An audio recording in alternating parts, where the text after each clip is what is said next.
The screech of tires echoed down Maple Lane as I eased my truck into the driveway of the home I'd owned for nearly a decade. The afternoon sun glinted off the hood, and for the first time in weeks, I felt like I could relax. That peace lasted exactly 20 seconds.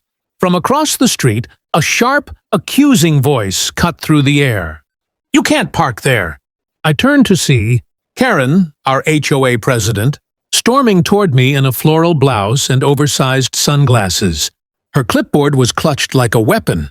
I frowned. "Karen, this is my driveway, my property." She planted herself at the edge of my lawn. HOA rules prohibit oversized vehicles in view from the street. You need to move it immediately. The absurdity made me laugh, but she wasn't joking. Her lips pursed into a thin line. "Look," I said, "the truck isn't staying here forever. I'm unloading tools from work. You can relax." "Relax? You're in violation," she snapped. "If you don't move it, I'll have it towed." I shook my head, walking toward the house. "Do what you have to do." That's when the real chaos began. Over the next hour, I caught her pacing by my driveway, snapping photos and muttering into her phone. At first, I thought it was an empty threat, until a tow truck slowed down in front of my house. I rushed outside. "You called a tow truck for my car on my own property?"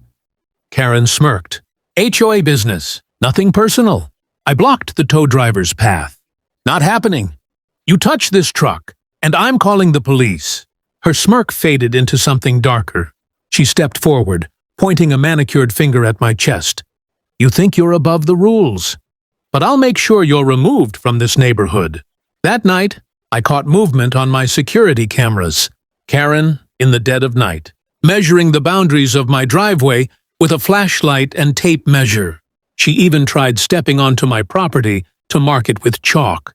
The nerve of it made my blood boil, but I had no idea that this petty feud was about to escalate into something far more dramatic.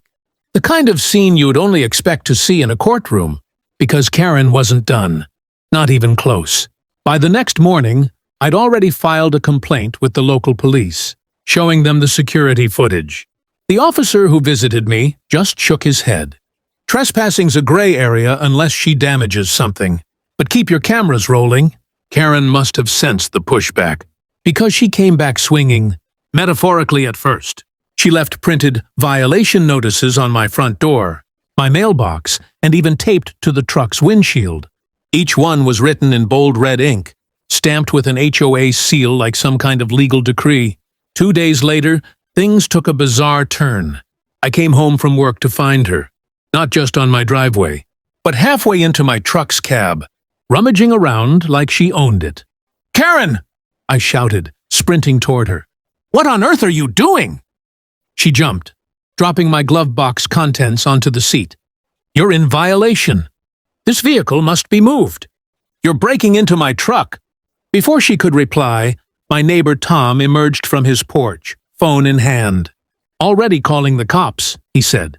Karen tried to bolt, but it was too late. The sound of sirens grew closer, and within minutes, 2 officers stepped onto the driveway. One of them addressed her calmly. "Ma'am, step away from the vehicle. This is HOA business," she barked. "I have authority." The officer's expression didn't change. "You don't have authority to enter someone else's vehicle. That's unlawful entry. Turn around, please." The snap of the handcuffs was almost surreal. Karen's mouth fell open as the officer read her rights. She glanced at me, eyes wide with disbelief, as if I had somehow orchestrated the entire thing. Tom couldn't resist muttering, "Guess the rules don't work both ways, huh?" As they led her toward the patrol car, Karen still tried to justify herself, rambling about HOA bylaws and community standards. But the officers weren't listening. In the days that followed, the neighborhood buzzed with whispers. Karen was facing charges, not just for trespassing, but for attempted theft and unlawful entry.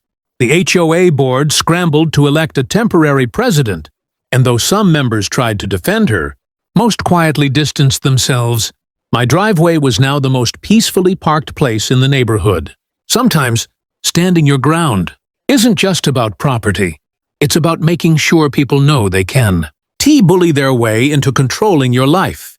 And in this case, the only thing Karen ended up controlling was the back seat of a police cruiser.